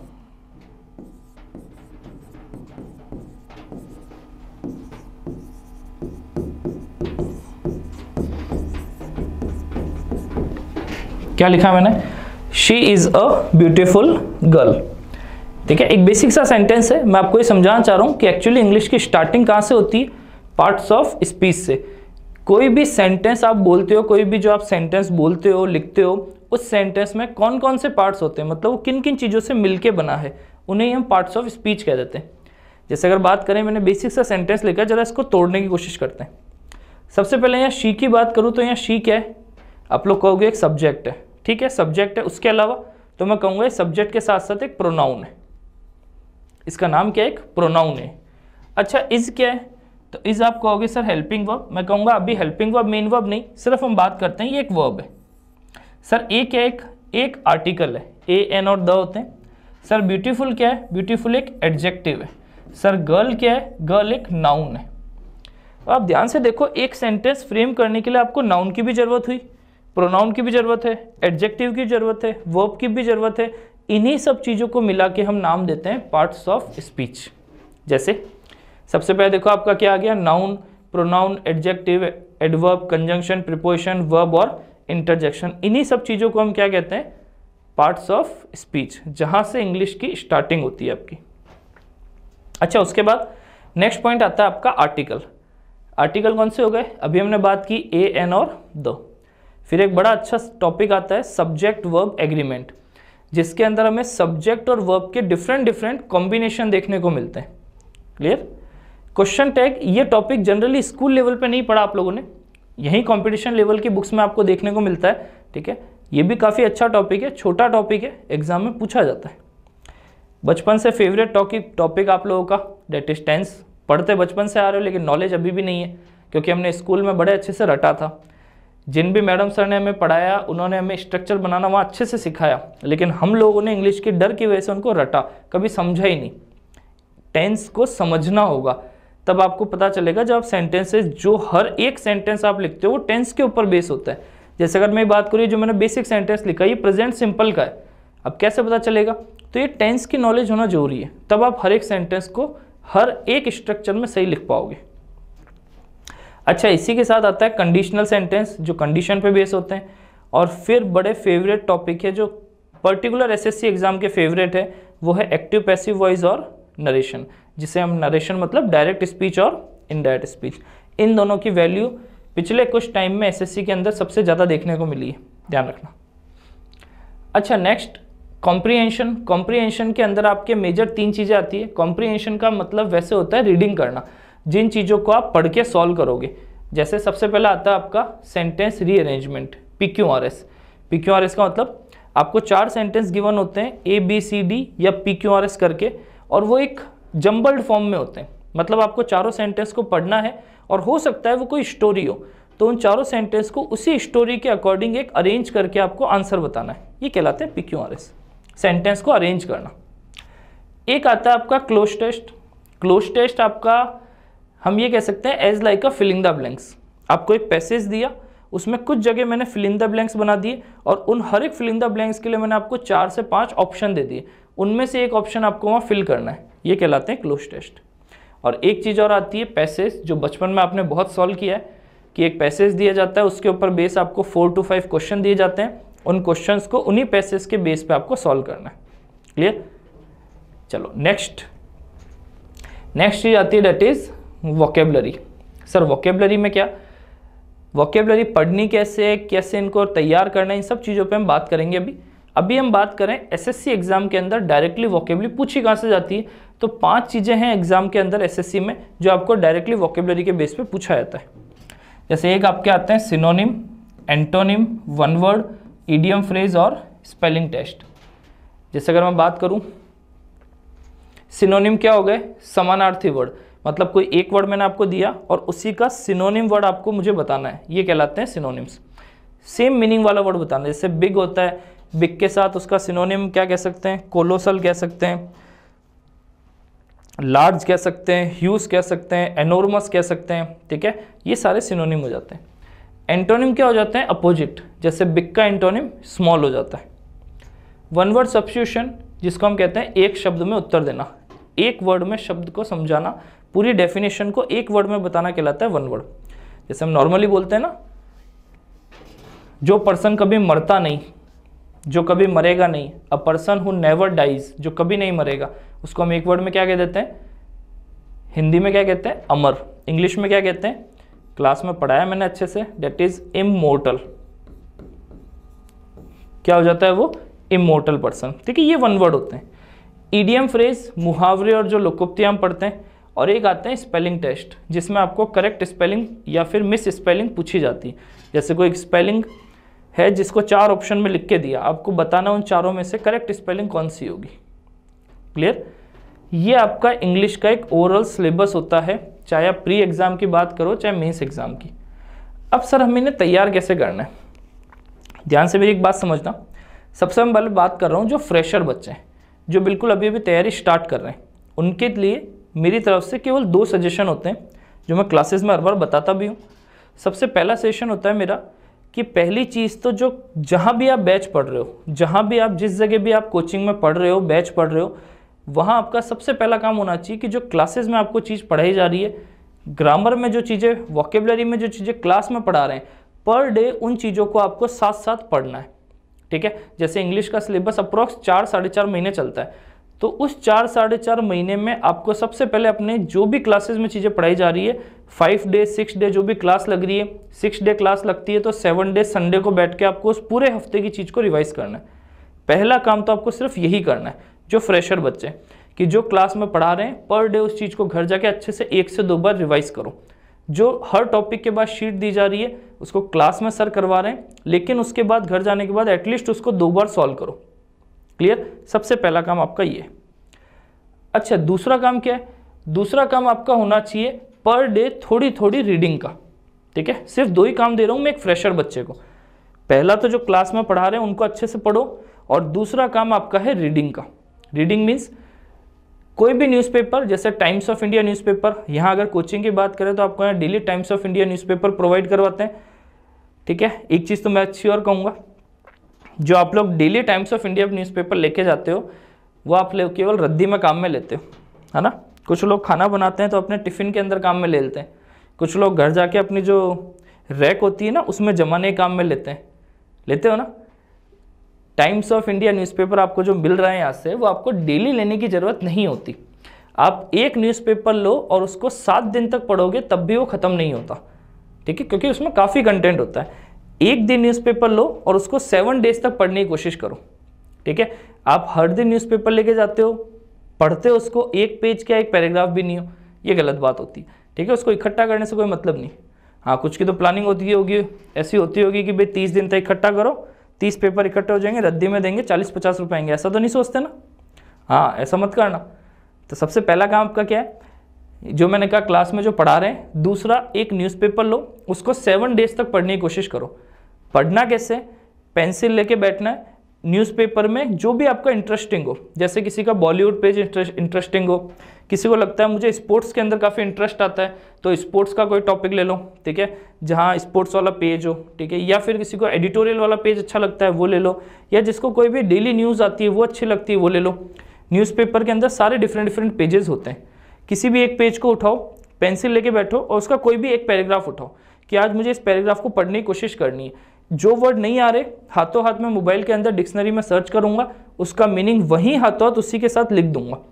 क्लियर? या चाहो तो एक पतली सी कॉपी अलग बना लो जिसमें आज के डे वाइज लिखो, आज का दिन, डेट लिखो आज की कि मैंने आज न्यूज़पेपर में ये आर्टिकल पढ़ा है या ये पैसेज पढ़ा है, इसमें ये 5 वर्ड मुझे नए सीखने को मिले, ये 10 वर्ड नए सीखने को मिले। और मैं बहुत ज़्यादा नहीं कह रहा, मैं कह रहा हूँ आधे घंटे 40 मिनट आप केवल डेली का न्यूज़पेपर पढ़ोगे। आधे घंटे भी अगर आप न्यूज़पेपर पढ़ते हो ना पर डे का, तो थोड़े थोड़े टाइम बाद, महीने 1.5 महीने बाद आपकी फ्रिक्वेंसी ऑलरेडी बढ़ जाएगी। आप 1 घंटे पे आ जाओगे, 1.5 घंटे पे आ जाओगे, क्योंकि इंटरेस्ट आ जाएगा और फिर आप कम टाइम में ज़्यादा चीज़ें पढ़ पाओगे। अभी तो आपको आधे घंटे में हो सकता है केवल एक छोटा सा पैराग्राफ ही पढ़ पाओ, हार्डली 5 से 7 लाइन का, चलेगा, कोई नहीं, धीरे धीरे चीज़ें तैयार होती है। लेकिन पढ़ना है, रेगुलरिटी रखनी है कि मुझे आज से बैच स्टार्ट हुआ है तो आज से मेरा काम स्टार्ट हो गया, मुझे पर डे एक पैराग्राफ ही पढ़ना है, लेकिन डेली रीड करना है। जी समझ में? तो फ्रेशर्स के लिए केवल मेरे पास ये 2 ही काम होते हैं और मोर देन सफिशिएंट। अगर ये 2 काम आप करते हो ना जब तक कोर्स कंप्लीट होता है, तो 4-4.5 महीने तक अगर आपने अपने क्लास की चीज़ें रेगुलर करी, दूसरा रीडिंग डेली करी, तो आप बहुत अच्छे से तैयार हो जाते हो। अच्छा, वो बच्चे जिनका कोर्स हो चुका है, अब हम क्या करें? उनके लिए भी मेरे पास केवल 2 सेशन होते हैं। पहला सेशन, पर डे एक मॉक टेस्ट सॉल्व करो, चाहे तो ऑनलाइन सॉल्व करो चाहे तो ऑफलाइन सॉल्व करो। पर डे एक मॉक टेस्ट इंग्लिश के 25 क्वेश्चन का आपको सेट सॉल्व करना है पर डे, और उसको अच्छे से एनालिसिस करना है कि 25 क्वेश्चन के सेट में मुझे कितना टाइम लग रहा है सॉल्व करने में, कितने मेरे मार्क्स आ रहे हैं, कौन सी चीज़ें जो मैं गलत कर रहा हूँ। और जैसे ही 4 से 5 मॉक आपके पर डे, जैसे आपने 1 दे रहे हो, 2 दे रहे हो, 3, जैसे आपके 5 दिन में 5 मॉक दे दिए या 6 मॉक दे दिए, तो संडे को बैठ के आपको एनालिसिस करना है कि पिछले 6 मॉक्स के अंदर मेरा वेरिएशन क्या रहा। मतलब ऐसा है यार कि पिछले 6 दिन से मॉक दे रहा हूँ और ये जो PQRS के क्वेश्चन होते हैं ना अरेंजमेंट के, ये हर मॉक में कहीं ना कहीं गलत हो रहे हैं। तो अब मुझे संडे के बाद मंडे ट्यूसडे 1-2 दिन मॉक नहीं देना, 1 से 2 दिन बैठ के मुझे केवल इस PQRS टॉपिक के ऊपर कम से कम भी 100 के आसपास क्वेश्चन लगा देने, 70-80 क्वेश्चन, 100 क्वेश्चन मुझे सॉल्व कर देने। ठीक है, अलग से बैठ के गूगल से मिल जाते हैं, आपको बुक मिली हुई, उसके अंदर अच्छे सारे क्वेश्चन डाले हुए आपके। ठीक है, या फिर प्रीवियस ईयर के पेपर निकाल लो, उनके क्वेश्चन सॉल्व करो। एक एक टॉपिक पे वर्क करना होगा, एक एक टॉपिक पे आपको मेहनत करनी होगी। फिर देखा कि भाई मैं मॉक टेस्ट दे रहा हूँ, मेरे यार ये जो जैसे प्री के अंदर आपके फिक्स है एटलीस्ट 2 वॉइस और 1 नरेशन, 3 क्वेश्चन इनके आते हैं। यार बाकी सब सही बैठ रहा है लेकिन इसमें गड़बड़ हो रही है, वॉइस नरेशन का क्वेश्चन एक आधा गलत हो रहा है, तो क्या करोगे? संडे तक मैंने कहा ना 6 दिन तक पेपर दिया, संडे को एनालिसिस करोगे इस चीज़ को, और मंडे को लेके क्या करोगे? आज मैं पेपर नहीं दूंगा इंग्लिश का, आज बैठ के मुझे वॉइस नरेशन टॉपिक में से आज वॉइस कल नरेशन को बहुत अच्छे से समझना है और इसके सारे क्वेश्चंस को प्रैक्टिस करना है। क्लियर हुई चीज़? ये चीज़ें हमें ध्यान रखनी। ठीक है, दूसरा काम, पहला काम तो ये हो गया कि आपको एक मॉक टेस्ट देना है पर डे। दूसरा काम, आपको वोकेबलरी पढ़नी। पहला काम तो मॉक टेस्ट देने से आपकी ग्रामर का रिवीजन होगा। अच्छा, पेपर देने के बाद जो 25 क्वेश्चन का सेट दे दोगे इंग्लिश का, उसके बाद एनालिसिस करते समय अपनी नोटबुक साथ लेके बैठनी कि जैसे कोई एरर का क्वेश्चन आया, कोई इसमें कंसेप्ट है, जैसे आइदर और का कंसेप्ट आ गया, नॉट ओनली बट ऑल्सो का आ गया, आपने चाहे क्वेश्चन सही किया चाहे गलत किया, उसी समय अपनी कॉपी खोलो और जिस टॉपिक में आपको ये चीज़ पढ़ाई हुई है उस चीज़ को पढ़ो और उसके साथ आगे पीछे के कुछ एग्जाम्पल्स को रिवाइज कर दो। हर मॉक टेस्ट के साथ अपनी कॉपी की चीज़ों को उसमें मैच करना है और रिवाइज करना है। क्लियर? जिससे आगे कोई ऐसा क्वेश्चन इससे थोड़ा टफ भी आ जाए तो आपको वो रिवीजन साथ साथ चलता रहेगा। क्लियर? और दूसरा काम मैंने क्या कहा, पर डे मॉक टेस्ट के अलावा आपको पर डे की कोशिश करनी है कि वोकेबलरी पढ़नी है। ऐसे आपको यहाँ से वोकेबलरी की बुक प्रोवाइड हो चुकी है, उसके अंदर क्या क्या करोगे, आपको ये सब चीज़ें गिवन है, तो अल्टरनेट लो। जैसे मेरा सेशन होता है एक सिनोनिम और एक वन वर्ड, ये 2 चीज़ एक साथ लो। ठीक है, जिनका पेपर हो चुका उनकी बात कर रहे, कोर्स हो चुका उनकी बात कर रहा हूँ। पहला काम एक मॉक टेस्ट देना, दूसरा काम 1 घंटा डेली वोकेबलरी, उसमें आपको आधे घंटे सिनोनिम और आधे घंटे वन वर्ड करने। आज कल क्या करोगे, कल आपको आधे घंटे एंटोनिम और आधे घंटे ईडियम फ्रेज। अल्टरनेटली 2-2 चीज़ें चलाते रहो ताकि आपकी वोकेबलरी का रिवीजन कंटिन्यू बना रहे। क्लियर? तो ये सेशन है मेरी तरफ से, इंग्लिश को इस तरीके से फॉलो करो। ये इंग्लिश का पेपर है, अभी हाल ही में जो CGL 2023 का पेपर हुआ था उसी का प्री एग्ज़ाम का पेपर है। इस तरीके से आपका पेपर कंडक्ट होता है। कुछ बच्चों को ये भी रहता है सर पेपर के बाद आंसर की कैसे आती है, जो बिल्कुल फ्रेशर बच्चे होते हैं इस तरीके से आपके आंसर की आती है। क्लियर? आपने जो पेपर वहाँ दिया है एज इट इज़ पेपर आपके सामने आंसर की में आ जाता है कि जैसे क्वेश्चन नंबर फर्स्ट ये था, अभी क्वेश्चन किसका था देखो, select the most appropriate option to substitute the underline segment. ये आपका इंप्रूवमेंट का क्वेश्चन है, अंडरलाइन किया हुआ है। ठीक है, ये आपका इंप्रूवमेंट का क्वेश्चन है, आपको अंडरलाइन करके दिया हुआ है कि इस अंडरलाइन पार्ट को आपको चारों ऑप्शन के बेस पे बताना है कि कौन सा सही है कौन सा गलत। इट मीन्स ये ग्रामर का क्वेश्चन है। अब जैसे इस पर्सन ने क्या किया है, ऑप्शन नंबर 4 चूज किया है और यहाँ चारों में ग्रीन का हो रहा है 4 पे, इट मीन्स 4th नंबर ही आपका क्या है, करेक्ट आंसर है। इस तरीके से आप मैच कर सकते हो कि आपके कितने सही होते हैं और कितने गलत, जब आप एग्जाम दे देते हो उसके बाद आंसर की आती है तब। क्लियर? तो ये आपका पेपर एक प्री एग्जाम का, इसको आप चाहो तो सॉल्व भी करना बैठ के, ठीक है। आपके 25 क्वेश्चन मैंने कहा प्री में आते हैं, ठीक है, तो 25 क्वेश्चन का सेट आता है आपका एक प्री में। क्लियर? नेक्स्ट, अब जो मैंने कहा इंग्लिश को पढ़ने के सोर्सेज क्या है, जिनके बारे में अभी मैंने अच्छे से डिस्कशन किया। सबसे पहला मैंने आपको कहा है क्या, आपको आधे घंटे 40 मिनट 45 मिनट पर डे क्या करनी है, न्यूज़पेपर की रीडिंग। किस तरह करनी है मैंने आपको भी समझाया, एक एक पैराग्राफ लेके। डेली वोकेबलरी क्या है, जो न्यूज़पेपर के अंदर आप पढ़ोगे, मैंने कहा एक अलग से कॉपी बनाओ, उसके अंदर जो जो पर डे की वोकेबलरी आपके सामने आ रही है, अच्छा ऐसे वर्ड आ रहे हैं जो आपको याद है उनको रहने दो, जो नए वर्ड आ रहे हैं यार ये मुझे याद नहीं है, ठीक है, ये मेरे फ्रिक्वेंटली यूज़ नहीं होते हैं, उन वर्ड्स को उस कॉपी में लिखो और अगले दिन उसको न्यूज़पेपर पढ़ने से पहले उनको रिवाइज करो। क्लियर? तीसरा क्या है, डेली 1 सेक्शनल मॉक। ये मैंने कहा खासकर उन बच्चों के लिए जिनका कोर्स हो चुका है, जिनका भी कोर्स नहीं हुआ उनको मॉक देने में इशू आता है कि सर मुझे कुछ कुछ चीज़ें पता नहीं है, ठीक है। और साथ ही साथ मैंने क्या लिखा, संडे वोकेब रिवीजन। जो आप पर डे न्यूज़पेपर पढ़ोगे तो 5 दिन 6 दिन में जो वोकेबलरी आपकी बनेगी, संडे को बैठ के आपको उन सबको एक बार रिवाइज करना है ताकि मंडे से आप वापस नई रीडिंग स्टार्ट करो। क्लियर? तो इन चीज़ों का ध्यान रखें, इनके ऊपर अच्छे से फोकस रखो। ये तो हो गया भाई, अब आपको अगले 2024 के लिए तैयारी कैसे करनी है, स्ट्रेटजी वीडियो क्या होना चाहिए, किस तरीके से आपको तैयारी करनी है। लेकिन अब जो हम बात कर रहे हैं वो क्या है कि सर सबसे मेन चीज़ होती है मोटिवेशन। कहाँ से आएगा? मोटिवेशन ही तो सबसे बड़ी चीज़ है। तो ये आ गया आपका मोटिवेशन। किसी भी मोटिवेशनल स्पीच की किसी की ज़रूरत ही नहीं है अगर मोटिवेशन इस तरह का मिले, डेट इज सैलरी स्ट्रक्चर। किस पोस्ट पे एसएससी के अंदर क्या सैलरी आपको मिलेगी उसकी हम बात कर रहे हैं। क्लियर है यहाँ तक? आपको किस तरह की सैलरी मिलेगी, किस किस पोस्ट पे कौन सी सैलरी मिलेगी, अच्छा सैलरी के अलावा हमें सरकार क्या क्या और देती है, क्या क्या बेनिफिट देती है। अब बात करते हैं सबसे काम की चीज़ की, ठीक है।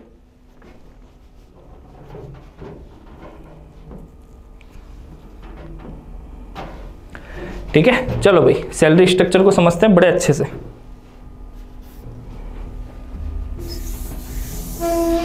ठीक है, मैं आपको सैलरी सारा स्ट्रक्चर समझाता हूँ, बाकी सैलरी बनाना आप खुद सीख जाओगे कि एक्चुअली सेंट्रल गवर्नमेंट में सैलरी बनती किस तरीके से। चलो भाई, सबसे पहली चीज,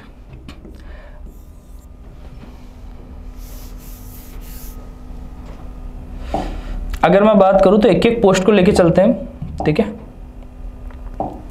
एक एक पोस्ट को लेके चलते हैं। ये ब्लू क्यों चल रहा है अभी, वाइट चलना चाहिए। ठीक है, देखो मैंने अभी आपको चीज समझाई थी कि 4 तरह के पेपर कंडक्ट होते हैं, एसएससी, सीजीएल, सीएचएसएल, एमटीएस और सीपीओ। इन चारों के बारे में बताता हूं।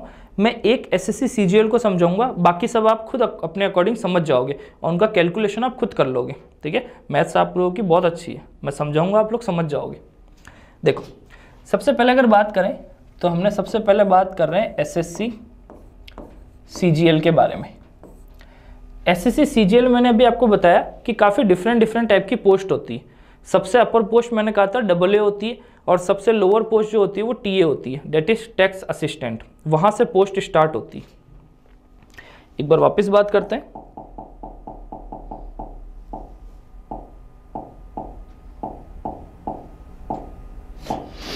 ठीक है, ये हमने एसएससी सीजीएल के बारे में बात की थी कि इसमें इतनी डिफरेंट पोस्ट होती है। इसमें आपके ग्रुप सी की पोस्ट होती है और ग्रुप बी की पोस्ट होती है। ठीक है, तो अब इन सारी पोस्ट के अंदर सैलरी स्ट्रक्चर क्या होता है इनको समझते हैं। देखो आपकी जो सैलरी बनती है ना, वो मेन 2 चीज़ों के ऊपर बनती है। एक तो आपका ग्रेड पे क्या है और एक आपकी बेसिक पे क्या है। इन 2 के बेस पे आपकी सैलरी बनती है। जैसे मैं आपको एक चीज़ समझाता हूँ। अगर मैं बात करूँ टैक्स असिस्टेंट की, ठीक है, यहाँ तक की पोस्ट की अगर मैं बात करूँ, यूडीसी की, अपर डिविजनल क्लर्क की, टैक्स असिस्टेंट की, इन सब की जो ग्रेड पे होती है वो 2400 ग्रेड पे होती है। मतलब आपको टैक्स असिस्टेंट अगर मिलता है, यूडी से मिलता है, तो इनकी ग्रेड पे 2400 होती है। अभी 2400 क्या है, सैलरी क्या है वो बताता हूँ अभी। इससे ऊपर अगर बढ़ते हैं ऑडिटर पे, ऑडिटर अकाउंटेंट, तो इनकी ग्रेड पे हो जाती है 2800। क्लियर। इससे ऊपर अगर बढ़ते हैं 2400 और 2800 के बाद, तो फिर कहाँ गया, हाँ, फिर आपकी जो आती है इसमें एक देखो पोस्ट और है, डिविजनल अकाउंटेंट, जिसकी बात अभी हमने करी थी कि डिविजनल अकाउंटेंट इस लिस्ट में ऐड नहीं किया हुआ है, इसको ध्यान रखना है। डीए की पोस्ट और होती है, 2400 पोस्ट होती है, 2800 ग्रेड पे होती है, फिर आपकी ग्रेड पे आती है 4200। ठीक है, जो ग्रेड पे मैं इसकी बता रहा हूँ डेट इज डिविजनल अकाउंटेंट। इसके बाद आपके जो inspector central excise income tax, इनकी ग्रेड पे होती है 4600, और जो आपकी 2 पोस्ट होती है इनकी ग्रेड पे होती है 4800। ठीक है, असिस्टेंट ऑडिट ऑफिसर और असिस्टेंट अकाउंट ऑफिसर।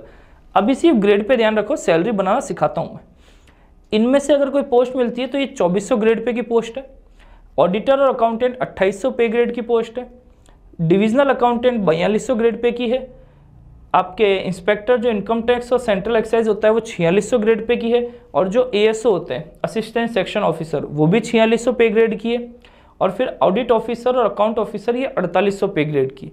ये ग्रेड पे आपको पांचों समझ में आई। अब मैं आपको सैलरी समझाता हूँ।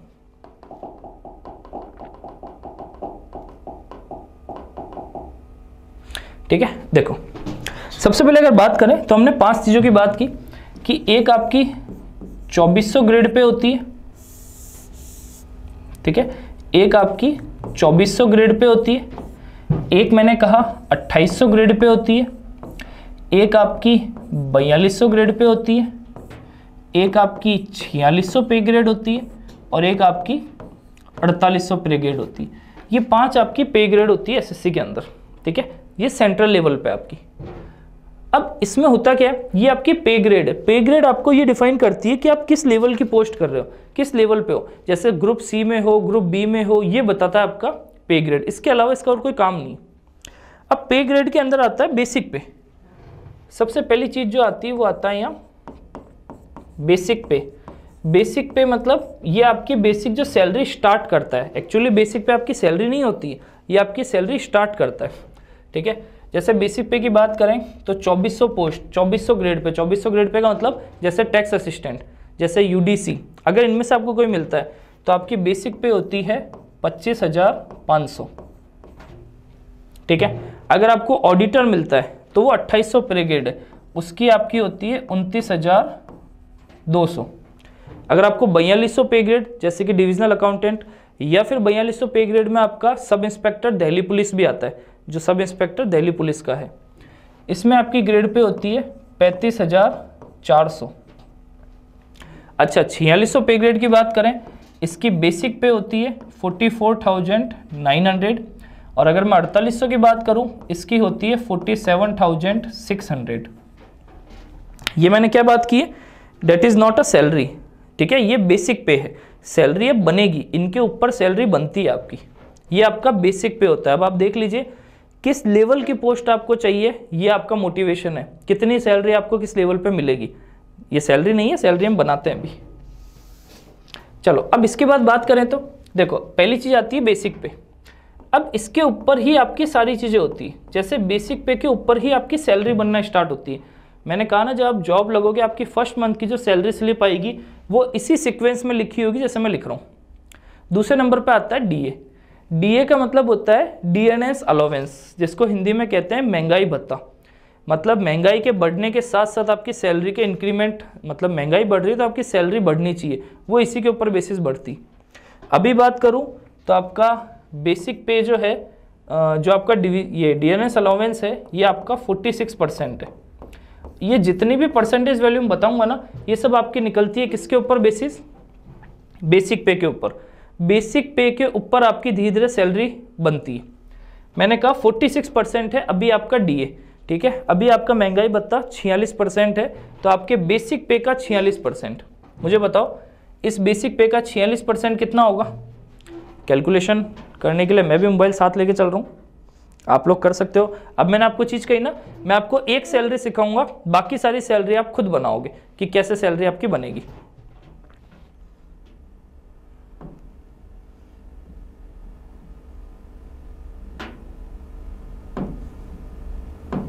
हाँ भाई, 25,500 का आपका 46% कितना हो गया?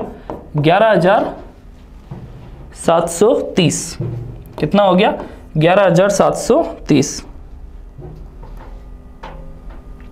क्लियर हुआ यहां तक? ये पहली चीज हो गई आपकी 11,730। अच्छा, सेकंड क्या आता है? सेकंड आपका आता है डेट इज HRA। HRA का मतलब होता है हाउस रेंट अलाउंस, मतलब आप जहां भी रह रहे हो वहां के हिसाब से आपको घर का किराया दिया जाता है।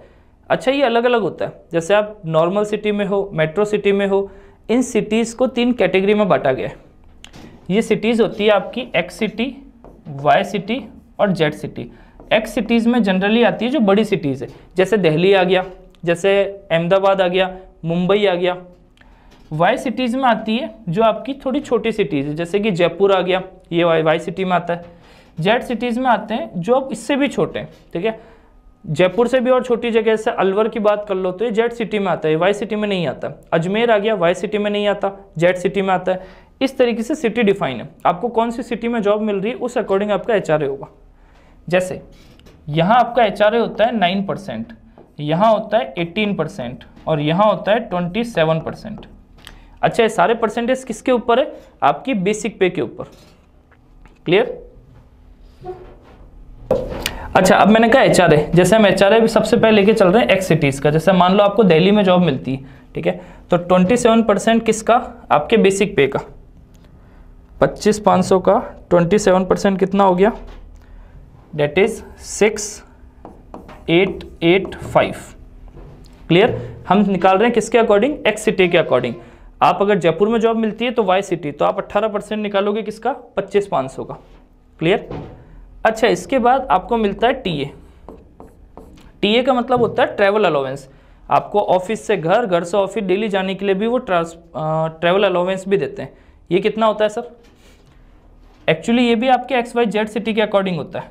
अगर आपकी जेड सिटी है तो ये 900 होता है, वाई सिटी है तो 1800 होता है, और सॉरी, जेड सिटी है तो 900, वाई है तो 1800, और अगर एक्स सिटी है तो 2700। क्लियर हुआ? तो ये 3 चीज़ें होती है आपके ट्रैवल अलाउंस की। ये टीए आपको दिया जाता है घर से ऑफिस, ऑफिस से घर जाने के लिए मंथली किराया मान लो। अच्छा, ये फिक्स होता है, तो ये एक्स सिटी के अकॉर्डिंग हम कितना कहेंगे? That is 2700। आगे बढ़े। अब आपको मिलता है DA on TA. DA on TA का मतलब क्या हो गया कि ट्रांसपोर्ट अलाउंस जो आपको मिल रहा है इसके ऊपर भी आपको महंगाई भत्ता मिलता है। जैसे पेट्रोल का किराया भी तो बढ़ जाता है ना, कभी 109 है, कभी 110, कभी 112 भी हो जाएगा आगे जाके। तो इसलिए आपको जो DRS अलाउंस है वो टीए ट्रैवल अलाउंस के ऊपर भी मिलता है। अच्छा, ये अभी DA हमने पढ़ा कितना है? 46%। किसका? आपके ट्रैवल अलाउंस का। ट्रैवल अलाउंस कितना है आपका? 2700। इस 2700 का 46% कितना हुआ? कितना हो गया? 1242। 1242। That is your total salary, not net salary नहीं है, जो इन हैंड सैलरी आएगी वो नहीं है, ये सैलरी आपकी ग्रॉस सैलरी, जो टोटल सैलरी बनती है। जरा इन सबको एक बार जोड़ते हैं हम।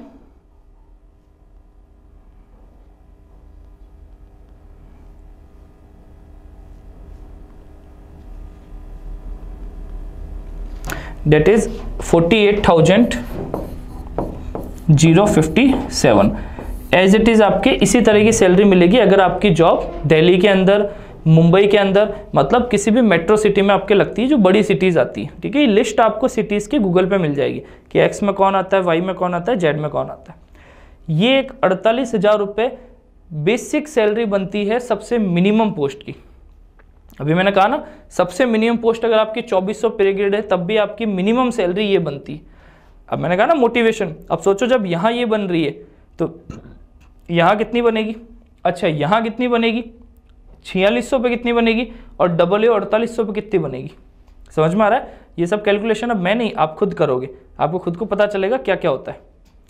अच्छा, ये जो चीज़ हुई ना, अभी तक ये भी सैलरी नहीं है, that is your gross salary. हम बात कर रहे हैं नेट सैलरी क्या होती है। नेट सैलरी जो आपके हर मंथ अकाउंट में क्रेडिट होगी।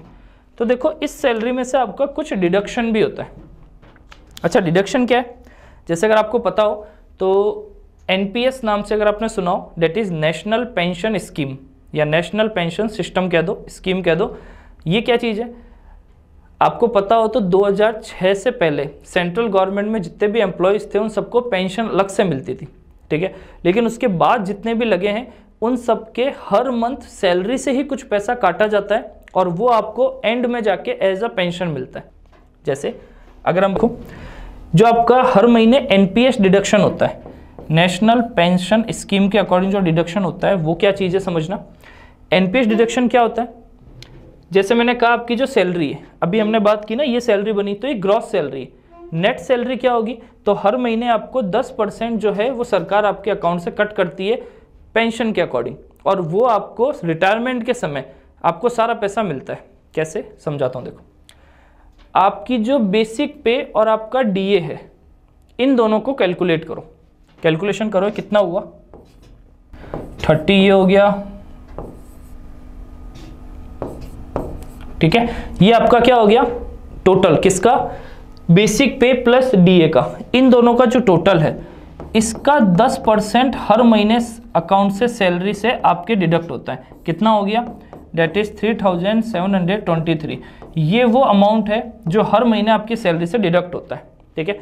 आपकी टोटल सैलरी क्या बनी थी 48,057, इसमें से आपको 3000 ये आपको अमाउंट डिडक्ट करना है। कितना बचा आपका, ये आपकी इन हैंड सैलरी है हर मंथ की, हर मंथ आपके अकाउंट में जो सैलरी क्रेडिट होगी वो ये होती है, ठीक है। लेकिन अब जो ये हर मंथ आपका डिडक्ट हो रहा है 10%, सर ये कहाँ जा रहा है, इसको समझाता हूँ। देखो आपका जो बेसिक पे प्लस आपका डीए, इन दोनों का जो 10% हर महीने आपका कटता है, जैसे अभी हमारा कितना आया वो 3723, ये जो हर महीने आपका कटता है ना, ये आप ही का पैसा है, ठीक है। और ये आपका पैसा सरकार के पास जमा हो रहा है। सर कैसे, क्या चीज़ है इसमें समझना। ये तो वो पैसा है जो हर महीने आपके अकाउंट से कटता है, लेकिन इसी पैसे का जो हर महीने कटेगा उसी का 1.4 मल्टीप्लाई, इसका 1.4 गुना, कितना 1.4 गुना, अगर हम इसको 1.4 से मल्टीप्लाई करें तो इसका 1.4 गुना जो अमाउंट आएगा, ठीक है। जैसे कि कैलकुलेट ही कर लेते हैं,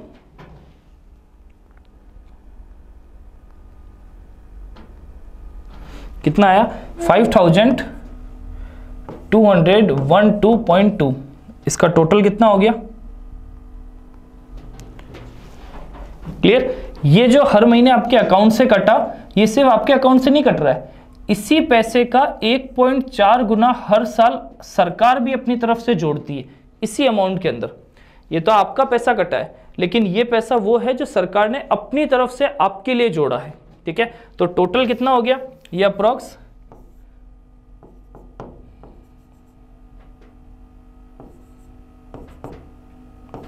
ठीक है, अप्रॉक्स ये अमाउंट जो आपका हो गया, शायद कैलकुलेशन सही की हो मैंने, ठीक है। ये जो अमाउंट अप्रॉक्स हो गया आपका 8,000 8,500 के आसपास मान लो, तो ये जो 8,500 ये अप्रॉक्स 9,000 के आसपास आ रहा हो, कैलकुलेशन सही की हो तो मैंने गड़बड़ कर दी ना। इसी कैलकुलेशन हम करते हैं, क्या हो जाएगी,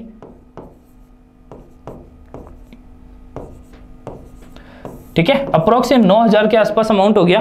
तो ये वो अमाउंट है जो हर मंथ आप ही का पैसा है और आपके अकाउंट में जुड़ता रहता है सरकार के पास। अच्छा, ये कब तक जुड़ता है, ये हर साल हर महीने जुड़ता है आपके रिटायरमेंट तक।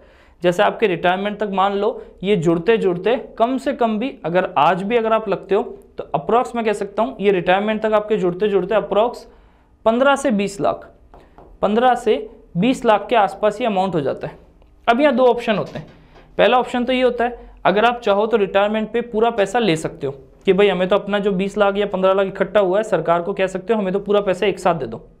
दूसरी चीज़, पहला तो ये, दूसरा ये भी हो सकता है कि आपका ये अमाउंट जो आप ही का अमाउंट है जो उस समय जाके इकट्ठा हो गया, इसको सरकार 60 साल पे आप रिटायर्ड होते हो उसके अगले 10 साल या 15 साल के लिए आपके मंथली बेसिस पे सैलरी बांध देगी। मतलब इसी अमाउंट को एज अ मंथली कैलकुलेट कर देगी कि हर मंथ हम आपको इतना इतना पैसा देंगे एज अ पेंशन के रूप में, आप ही का पैसा है जो आपको मिलेगा। क्लियर हुआ? अच्छा, ये सब चीज़ तो चलो थी सैलरी के ऊपर बेसिस। इसके अलावा सरकार हमें और क्या क्या देती, तो इसके अलावा जो सबसे बेनिफिशियल चीज़ जो मैं मानता हूँ ऐसे सरकार की तरफ से सेंट्रल गवर्नमेंट में, वो आपकी होती है चिल्ड्रन के लिए, ठीक है। आपके बच्चों के लिए जो सरकार आपको पैसा देती, जैसे आप जॉब लगे, आपकी शादी हुई, आपके बच्चा हुआ, तो अगर आपके एक बच्चा है तो एक बच्चे पे उस बच्चे की पढ़ाई के लिए हर साल का 27,000 रुपये सरकार आपको देती। हर साल का 27,000 रुपये आपके एक बच्चे की पढ़ाई के लिए आपको देती है, जब तक वो 18 साल का नहीं हो जाता। तो बच्चा जब तक 18 साल का नहीं होता तब तक आपको हर साल 27,000 रुपये सरकार की तरफ से बच्चों की पढ़ाई के लिए आते हैं। क्लियर? अच्छा, ये एक बच्चे के लिए। अगर आपके 2 बच्चे हैं तो ये आता है 54,000। हर साल के 54,000 रुपये सरकार आपको देती है आपके बच्चों की पढ़ाई के लिए। क्लियर? अगर आपके 2 बच्चे हैं तो दोनों बच्चों की पढ़ाई के लिए हर साल के 54,000 रुपये सरकार आपको देगी 18 साल की एज तक। ये भी धीरे धीरे इन फ्यूचर अगर बढ़ेगा, तो पहले ये भी कम था, केवल 12,000 13,000 था। आज से अगर 4-5 साल 6 साल पहले बात करें, 6-7 साल पहले केवल 12-13,000 था, जो अब 27,000 आ गया। इन फ्यूचर ये और भी बढ़ जाएगा। तो अभी आपकी बात करें तो एट दैट टाइम 54,000 रुपये आपको 2 बच्चे के हर साल के सरकार देती है पढ़ाई के। इसके अलावा आपको मेडिकल बेनिफिट मिलता ही है। इसके अलावा आपको एक चीज़ और क्या मिलती है, अगर आप पूरे इंडिया में कहीं भी ट्रैवल करना चाहते हो तो हर 4 साल में आपको एक ट्रैवल अलाउंस मिलता है। मतलब क्या है कि आपको पूरी ज़िंदगी में अप्रॉक्सी मेरे हिसाब से 6 मिलते हैं, आपके पूरे रिटायरमेंट तक आपको 6 बार मिलते हैं। LTC कहते हैं इसको, इसे हम LTC कहते हैं, ठीक है। LTC है क्या, आपको हर 4 साल में एक बार मिलता है कि आप इंडिया में कहीं भी घूमने जाओ तो उस समय आपको जो भी किराया होगा, चाहे आप प्लेन से जा रहे हो चाहे आप ट्रेन से जा रहे हो, उसका टोटल किराया जो होता है वो सरकार पे करती है। क्लियर? आप 4 साल में कहीं भी एक बार घूमने जा सकते हो। जैसे आप मूड हो गया अंडमान निकोबार घूमने जा रहे हो, तो वहाँ ट्रेन तो जाती नहीं, तो आप वाया प्लेन जाओगे। तो प्लेन का जाने आने का आपका और आपके ऊपर डिपेंडेंट, आपकी वाइफ और बच्चों का जो किराया है वो पूरा का पूरा किराया आपको सरकार देती है। ठीक है? तो आपका सिर्फ रहने और खाने का खर्चा है, किराया सारा सरकार भरेगी। ठीक है? हर 4 साल में एक बार, ये एक एक्स्ट्रा बेनिफिट होता है। क्लियर हुआ? तो ये सब चीज़ें हैं। इन फ्यूचर अभी आगे बात करेंगे कि जैसे आपकी अभी DA जो 46% है, जैसे ये DA आपका 50% हो जाएगा तब आपकी सैलरी और ज़्यादा बढ़ जाएगी। लेकिन ये अभी होने दो, मतलब ये जनवरी में होगा। एक बार ये जनवरी में कंफर्म हो जाए उसके बाद इसके ऊपर बात करना ज़्यादा अच्छा रहेगा। ठीक है? हाँ, लेकिन अगर ये हो जाता है कि आपकी जो DA है ये जैसे 50% होगा तब आपकी सैलरी का ही 50% आपकी सैलरी में ही जोड़ देंगे। इसका मतलब आपकी ओवरऑल सैलरी की ग्रोथ कम से कम 4 से 5 हज़ार, मे बी इससे थोड़ी ज़्यादा बढ़ जाएगी। तब आपकी सैलरी 4-5 हज़ार रुपये एक्स्ट्रा बढ़ जाएगी। क्लियर? तो ये सब चीज़ें अभी जब जनवरी में ही कंफर्म हो जाएगा तब। क्लियर? बाकी सब चीज़ें मैंने आपको समझाई है। ठीक है? इनकी बाकी जो सैलरी है वो सब इसी कैलकुलेशन के बेसिस पे आप निकालना, आपको समझ में आएगा सैलरी कैसे बनती है। ठीक है? और यही सबसे अच्छा मोटिवेशन है, सारी सैलरियाँ बना के और इसका बड़ा सा चार्ट बना के अब जब पढ़ते हो ना वहाँ टेबल के सामने चिपका लो। जब दिखता रहेगा ना इतनी अच्छी सैलरी, अंदर से ऑलरेडी मोटिवेशन आएगा। क्लियर? चलो फिर डन हुआ यहाँ तक। आपको मैंने सब चीज़ बता दी, पेपर पैटर्न क्या होता है, सैलरी क्या मिलती है, इंग्लिश को किस तरीके से आपको पढ़ना चाहिए। बस इन सब चीज़ों को फॉलो करो, धीरे धीरे आप भी इस चीज़ों तक पहुँच जाओगे, इन चीज़ को अचीव कर लोगे। कुछ टॉपर्स की बात करते हैं। हर साल अगर हम बात करें तो अपनी कोचिंग बिब्लियोफाइल स्टडी सेंटर, हर साल यहाँ से बहुत सारे बच्चे सेलेक्ट होते हैं। ठीक है? बहुत अच्छी अच्छी पोस्ट पे, जितनी अभी सारी मैंने पोस्ट बताई थी इन सब पोस्टों पे हर साल बच्चे सेलेक्ट होते हैं। ठीक है? यहाँ 25 रैंक, 47 रैंक, 325 रैंक, 181 रैंक, आप सब देख सकते हो। ऑल ओवर इंडिया के अंदर बहुत अच्छी रैंक लेके आते हैं। ठीक है? तो ये काफ़ी टॉपर से अच्छा, ये बहुत कम है। ठीक है? मैं स्लाइड एक छोटी लगा पाया हूँ। ऑफिस आके देखो, विजिट करो, यहाँ पे आपको बहुत सारे बच्चे देखने को मिलेंगे जो हर साल सिलेक्शन लेके जाते हैं। क्लियर? चलो बस मेरी तरफ से इतना ही, बाकी ऑल द बेस्ट। एक ही चीज़, रेगुलरिटी रखो। अभी अगर मैं बात करूँ तो SSC CGL का जो कैलेंडर आया है वो आपको मिल जाएगा, गूगल पे आप सर्च कर लीजिए। अपना जो टेलीग्राम चैनल है बिब्लियोफाइल स्टडी सेंटर, उस पर भी अपलोडेड है। SSC एग्ज़ाम्स की सारी डेट आ चुकी है। आपके मार्च अप्रैल से पेपर स्टार्ट हो जाएंगे अगले साल के। ठीक है? और CGL का पेपर आपको देखने को मिलेगा सितंबर अक्टूबर में। तो अब आपका काम क्या है, पूरा डेडिकेटली तैयारी करना स्टार्ट करो, पूरे डेडिकेशन के साथ। अगले साल कंफर्म कर लो कि अभी दिवाली गई है, अगली दिवाली जो अक्टूबर नवंबर में आएगी, तो नवंबर में जब अगली दिवाली आएगी तब तक मेरे हाथ में एक गवर्नमेंट जॉब होगी। कोई भी हो, चाहे छोटी जॉब हो चाहे बड़ी जॉब, अभी से डेडिकेशन बना लोगे तो अगले साल दिवाली तक आपके हाथ में जरूर एक जॉब होगी। क्लियर? तो इसी उम्मीद के साथ तैयारी करते रहो। कोई भी और चीज़ पूछनी हो, मैं ऑफिस में ही हूँ, ठीक है? काउंटर पे आके पूछ सकते हो, ऑफिस में आके पूछ सकते हो, जो भी हेल्प चाहिए लेते रहो। बस पढ़ाई को बहुत अच्छे से बना के रखो। और भी इनसे रिलेटेड कुछ और डाउट पूछने हो तो कभी भी आके मेरे से पूछ सकते हो, ठीक है? बाकी मेरी तरफ से ऑल द बेस्ट, ठीक है? Best of luck. आगे की तैयारियों को बहुत अच्छे से करो और जल्दी से अच्छा सिलेक्शन लो, ताकि फिर हम साथ में खड़े होकर या आपस में कन्वर्जेशन करते करते अच्छे अच्छे वीडियो बनाएं। Okay, all the best.